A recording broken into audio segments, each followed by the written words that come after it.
Hey everybody, thank you so much for joining me today.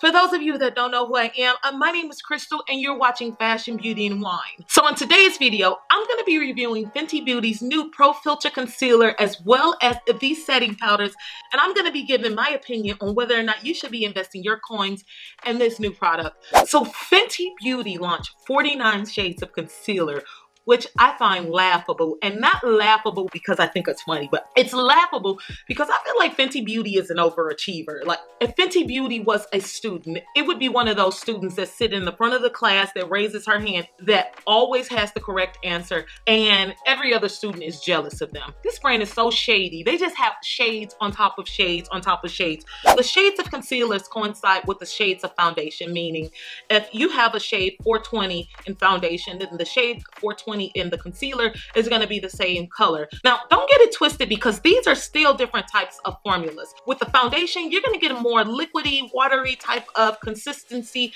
and it's going to dry down really quickly, whereas with the concealer, it's going to be a little bit thicker, and the only way to describe the consistency of the concealer is like Jackie Aina described it. It's going to be very gel-like. Now, as far as the setting powders go, Fenty Beauty has launched 8 different shades of setting powder, and they're broken up in 2 different types of categories. One category being brightening setting powder, while the other being just regular setting powders. The 4 brightening setting powders that Fenty Beauty has start off with lavender, and this one is recommended for shades between 100 and 190. Then we have banana, which is recommended for shades between 200 and 290. Honey, which is recommended for shades between 300 and 390. And the last one is nutmeg, which is recommended for shades 400 through 490. Now, the other setting powders are as follow. Butter, which is recommended for shades 100 and 190. Cashew, which is recommended for shades 200 and 290. Hazelnut, which is recommended for shades 300 and 390. And then the last one is coffee for shades 400 and 490. I love how they have everything mapped out for you. You know what powders are recommended for brightening, which are recommended for this shade range, and then they have the powders that are recommended for all over your face, which I thought was really neat. Now, the 2 shades that are recommended for my skin range are nutmeg, a brightening shade, and then coffee for an all over face shade. Now, I decided when I was in the store that I would not get the colors that was recommended for my shade range, only for the simple fact that the nutmeg color I found was very similar to the Too Faced Born This Way translucent medium shade, and I already have that. As far as the coffee color, which is recommended for all over my face, I felt like it was a little bit too dark for my skin shade. I did grab the banana and the honey because I felt like I did want to try those out. So in today's video, I'm going to be trying out the banana and the honey. Let's jump in and see how these products perform. So I'm going to start off by prepping my face with Fenty Beauty's Pro Filter Primer. I like this primer because it's hydrating, but it leaves you looking very blurred. I'm going to use my Fenty Beauty Pro Filter Foundation in the color 420. I'm going to place that all over my face, and I'm going to quickly blend this out. I feel like I should have corrected this, color corrected. I think I still have time. Anyway, I'm going to color correct that quickly, and then I'm going to buff that foundation in because this thingy is too noticeable.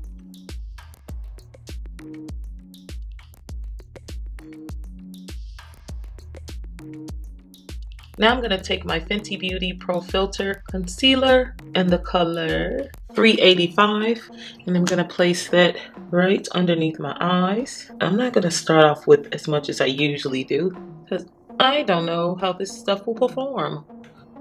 So what I'm going to do is just tap out the edges and pull that downward. Yeah, I was right. I didn't need a lot. Look at that. Look how beautiful that is. Oh my God. I think I found another fave. Look at that concealer. And it's like the perfect shade. By the way, when I was at the store looking for this shade, you know, I walked in the store and I was like, okay, I think I have my shades down packed, especially after that whole NYX fiasco, right? So I was like, I'm not gonna choose anything too red and I'm not gonna choose anything too pink, but we're gonna get this right. So I go in, I find the shade that's best, which happens to be 385, and there are no shades. So I'm like, you guys didn't stock shades for this color, because the area that I go to, I wouldn't think that their demographic would be people that look like me. So I'm like, oh, they didn't stock it. And so I looked and I looked and I finally found one, and I asked the associates, and you know, they found one last one that was left in the back. But I'm gonna tell you, there's a lot of girls out there that are my color, that are my shade, that want to be glam, that want to look good, that want to do their makeup, that want to have a beat face. And even though I went the day of, and I probably went like 2 hours after Sephora opened, the shade that I usually use were non-existent, even the contour shade. For those of you that are waiting to purchase this, you might not even have a chance to. I couldn't even find my perfect contour shade and I had to settle. The color that I wanted was 480, but they didn't have 480, so it was between 485 and 470. When I swatched the samples next to each other, 370 seemed like it was the closest to 380. It was just a little bit lighter, but I think we'll do. I think we will do. So this is the Fenty Beauty Pro Filter Concealer in the shade 470. Oh yeah, this one is a little bit warmer than I usually go for. 380 would have been perfect. I've pretty much learned my lesson, and I feel like you don't have to go so dark in order to contour. And that's what I usually do. I usually go so dark, but I watched Jackie Aina's video and she went to the darkest color, and you could tell like she had a little bit of trouble with blending her stuff out. So I find that it's best that you go with a lighter color. The lighter you go, the easier it is, and the more it blends out with your skin. So I'm actually liking this so far, but again, I like it to be a little bit cooler. This is not bad though. It's not bad. Now on one side, this side, I'm going to take the banana powder and I'm going to set my face. And then with this side, I'm going to take honey and set my face. So honey, banana, honey, banana, honey, banana.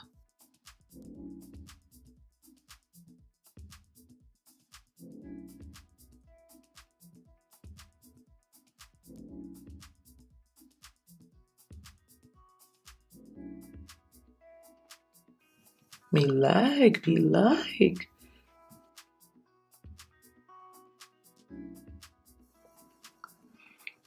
That's how banana is supposed to look on your face. It's not supposed to look green, which is what was happening when I used NYX's banana color. You can definitely see the difference, how much brighter. This one is giving me more like lifelike.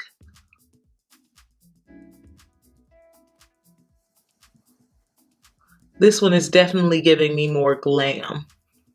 Like this is what I'm used to when I pull out my Laura Mercier translucent setting powder.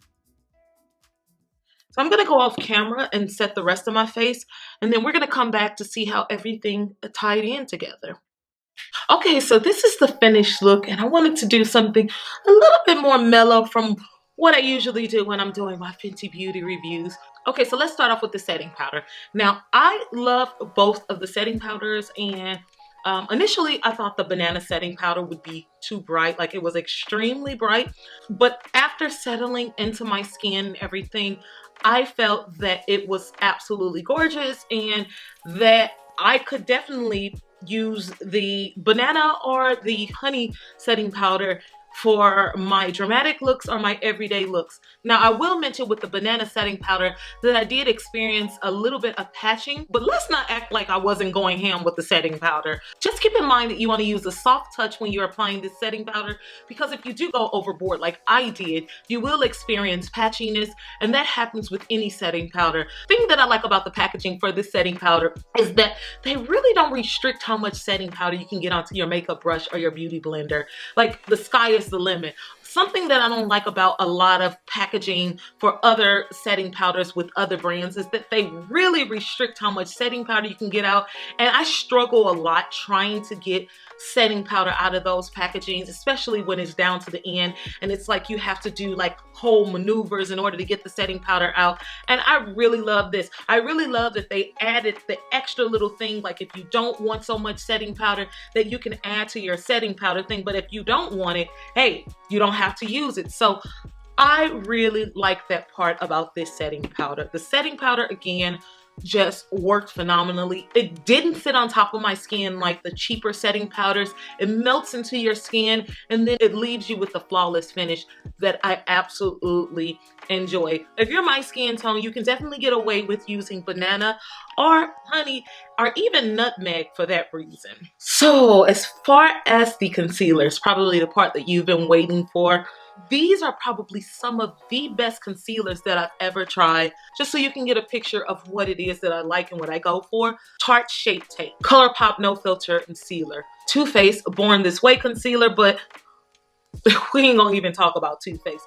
The consistency with those concealers are just spot on, and these companies have really created shades and undertones that work well with my skin type.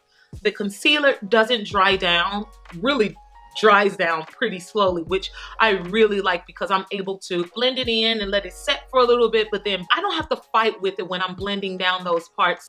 These concealers really just melt into your skin. And when you put all of these products together, they just work so well together. I have honestly nothing bad to say about the concealer. Thank you again, Rihanna and Kendall Brands, for creating yet again more products to reach all of the different shade ranges. You guys are shady. Thank you again for joining me. If you all have enjoyed this video, don't forget to press that thumbs up button. And if you are watching this video, you like what I've said and you don't want to miss another video, make sure you press the subscribe button, and then while you're at it, press the alert bell so that you can be notified every time I post a new video. Now, I am on social media. Here are all my socials. If you can't get enough of me here, join me on those platforms. Until then, peace, love, fashion, beauty, and wine. Bye-bye.